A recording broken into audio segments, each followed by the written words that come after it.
जय श्री जगन्नाथ। अनंतकोटि ब्रह्मांडर नाथ जगतर नाथ जगन्नाथंकर एक दुर्लभ वेश विषय आलोचना करिबा। एई वेश हेउची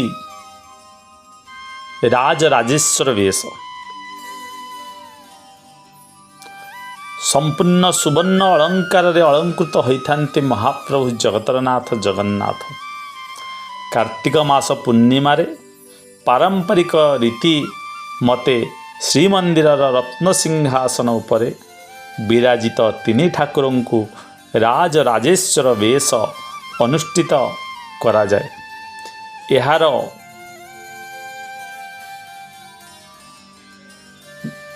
वेश अत्यंत दुर्लभ। यह सुनावेशर अनुरूप। अतीतरे ओडिशार बहु राजा जमीदार और सामंत वर्ग श्रीमंदिर को आगमन पूर्वक दारुब्रह्म रूपी श्री विग्रह मानकर एही राजवेश दर्शन रे परम संतोष लाभ करिबा संगे संगे ठाकुर मानकर उद्देश्य रे नानादि रत्न अलंकार दान करुथिले। मयूरभंजर राजा और पारलाखीमुंडी राज्यर गजपति माने कार्तिक पूर्णिमा दिन ठाकुर मानक राजराजेश्वर वेश दर्शन करी महाप्रभु को सुनिया भेटी दे महोत्सव कराउथिबा जणा जाए। उत्कल राजा सामंत राजांक पक्षे एई वेश अत्यंत पवित्र और दर्शनीय थिला।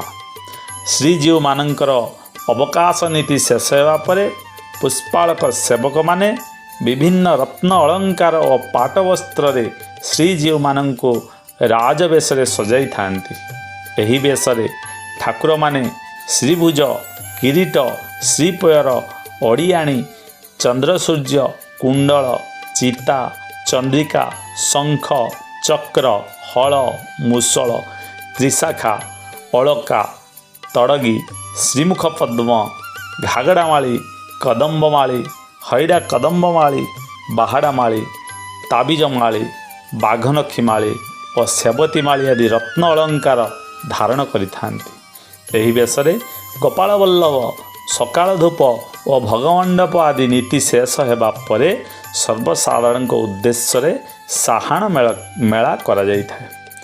श्रीक्षेत्र पुरी ठारे श्री जगन्नाथ एक लोकायत परंपरा रूपे एही दल यात्रा को वैष्णवीय ढंगरे पालन करती।